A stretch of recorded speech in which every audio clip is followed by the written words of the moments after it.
Assalamualaikum warahmatullahi wabarakatuh. Perkenalkan, saya Muhammad Hafid Santosa, mahasiswa Fakultas Ilmu Hukum Universitas Islam Badik Surakarta dengan nomor induk mahasiswa 202201P001.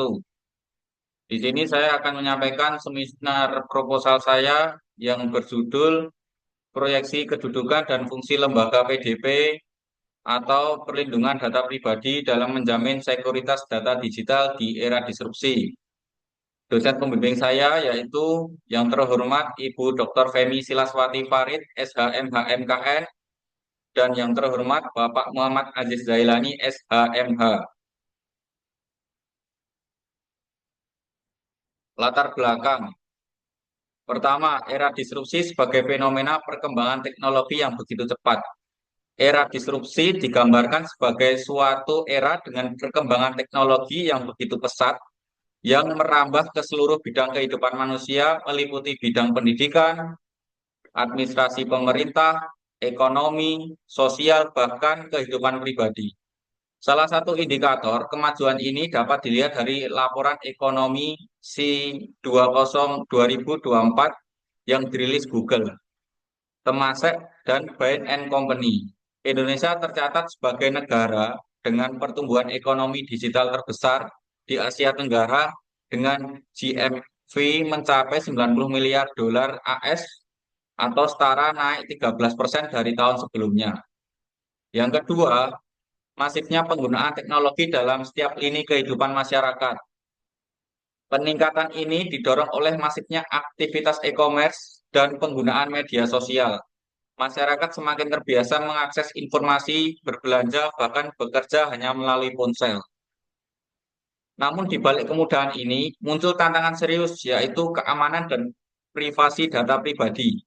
Data seperti NIK untuk kepentingan pendaftaran online, bahkan untuk administrasi kebutuhan pemerintah, riwayat transaksi, riwayat kesehatan, hingga kebiasaan online menjadi sangat berharga sekaligus rentan. Ketiga, fenomena kebocoran data pribadi sebagai akibat dari masifnya penggunaan teknologi. Contoh yang menjadi perhatian bersama adalah kebocoran data BPJS tahun 2021 yang berdampak pada 279 juta data penduduk dengan kerugian mencapai 600 triliun rupiah.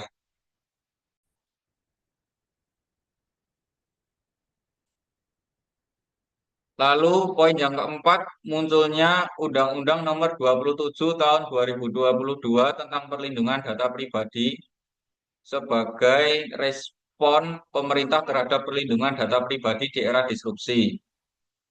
Sebagai respon, pemerintah terhadap fenomena kebocoran data pribadi yang merujuk pada kurangnya perlindungan terhadap perlindungan data pribadi, maka dibentuklah Undang-Undang Nomor 27 Tahun 2022 tentang Perlindungan Data Pribadi. UU ini mengisyaratkan untuk membentuk suatu lembaga yang bergerak secara khusus untuk menangani problem perlindungan data pribadi. Dan melalui diundangkannya undang-undang ini, masyarakat berharap bahwa pembentukan lembaga perlindungan data pribadi berfokus pada lembaga independen yang bertugas melindungi data masyarakat tanpa intervensi dari pihak manapun, termasuk harus bebas dari pengaruh politik dan bertanggung jawab langsung kepada presiden. Namun pada Oktober 2024 muncul kebijakan yang menempatkan lembaga ini di bawah Kementerian Komunikasi dan Digital. Hal ini memicu perdebatan karena dinilai tidak akan mampu untuk mewujudkan amanat dari Undang-Undang Nomor 27 Tahun 2022 tentang Perlindungan Data Pribadi. Lalu poin yang kelima, harapan dari pembentukan lembaga perlindungan data pribadi sebagai lembaga yang independen. Apabila dikomparasikan dengan perlindungan data sangat kuat di negara Jerman, akses terhadap data pribadi hanya bisa dilakukan oleh otoritas intelijen melalui prosedur yang sangat ketat demi menjamin keamanan dan hak warga negara.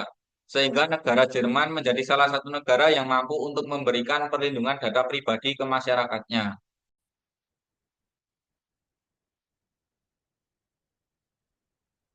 Lalu untuk rumusan masalah, yang pertama, bagaimana korelasi proyeksi kedudukan lembaga perlindungan data pribadi atau yang disingkat lembaga PDP yang independen terhadap sekuritas data digital? Yang kedua, bagaimana proyeksi hambatan dalam mewujudkan independensi lembaga perlindungan data pribadi atau yang disebut lembaga PDP untuk menjamin sekuritas data digital di era disrupsi. Lalu tujuannya yaitu pertama untuk mengkaji mengenai hubungan kedudukan lembaga perlindungan data pribadi atau lembaga PDP yang independen terhadap sekuritas data digital. Lalu yang kedua, untuk mengetahui proyeksi hambatan dalam mewujudkan independensi lembaga perlindungan data pribadi atau lembaga PDP untuk menjamin sekuritas data digital di era disrupsi.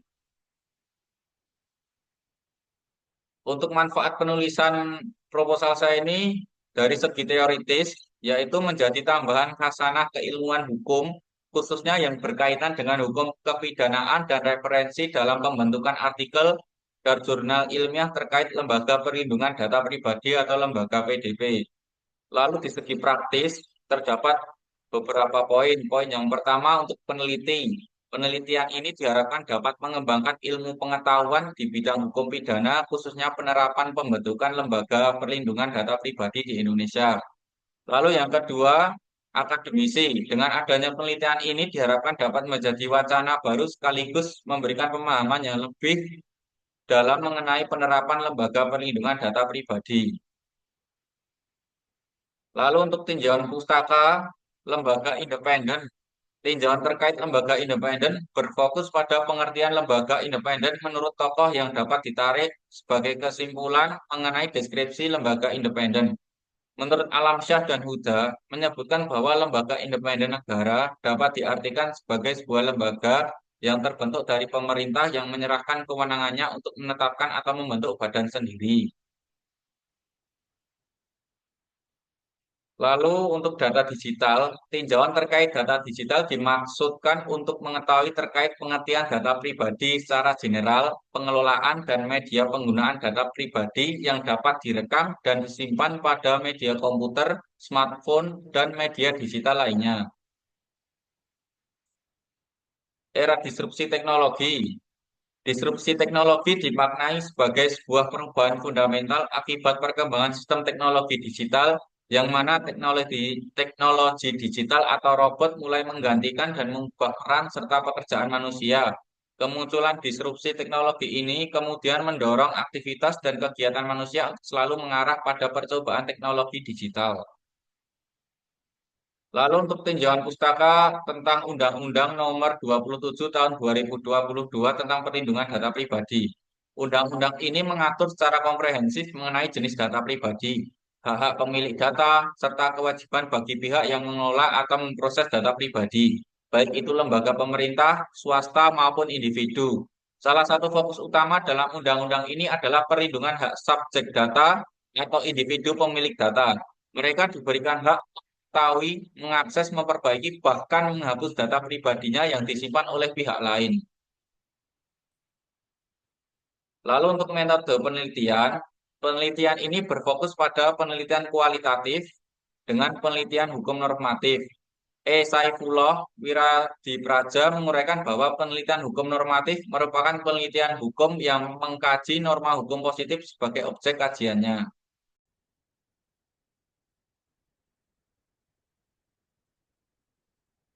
Lalu untuk metode penelitian yang kami gunakan, yang pertama sifat penelitian menggunakan penelitian hukum normatif.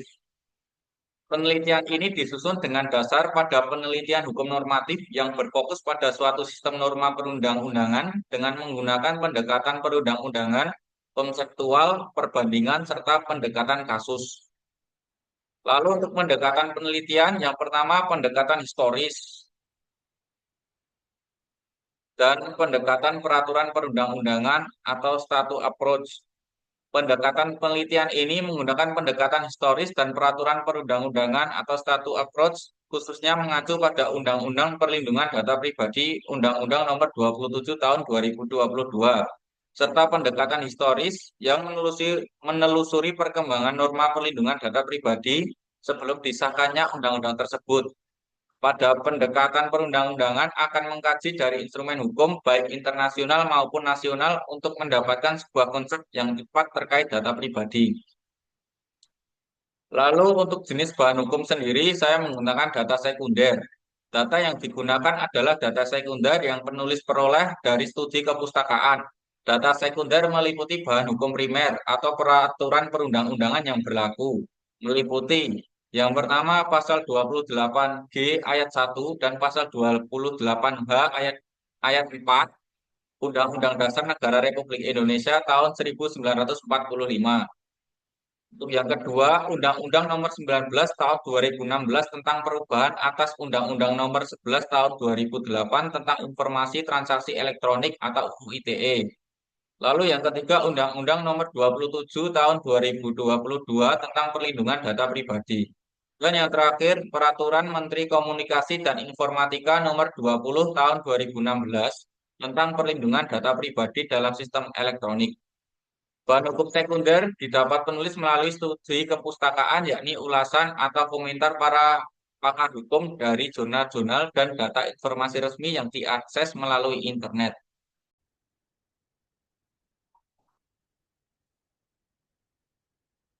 Lalu untuk teknik pengumpulan bahan hukum, teknik pengumpulan bahan hukum primer dan bahan hukum sekunder menggunakan teknik studi dokumen atau dokumenter dan dilakukan dengan menggunakan sistem kartu, card system, kemudian diinventarisir dan dikelompokkan atau diklasifikasikan sesuai dengan masing-masing rumusan masalah.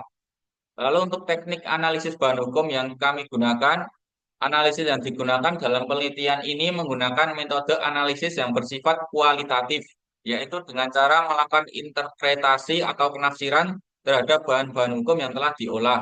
Penggunaan metode interpretasi penafsiran ini bertujuan untuk menafsirkan hukum. Apakah terdapat bahan hukum tersebut, khususnya bahan hukum primer, terdapat kekosongan norma hukum, antinomi norma hukum, dan norma hukum yang kabur atau tidak jelas. Lalu untuk jadwal penelitian, karena saya akan mengarah ke jurnal, jadi untuk seminar dan ujian proposal saya lakukan pada bulan Mei. Lalu untuk submit artikel atau jurnal Mei dan review artikel saya laksanakan insya Allah bulan Juni, serta letter of achievement atau LOA dari jurnal saya insya Allah bulan Juni. Dan untuk publikasinya saya laksanakan insya Allah bulan Juli. Terima kasih apabila ada kesalahan dan kekurangan dalam berucap atau bersikap, saya mohon maaf. Billahi taufik walhidayah. Wassalamualaikum warahmatullahi wabarakatuh.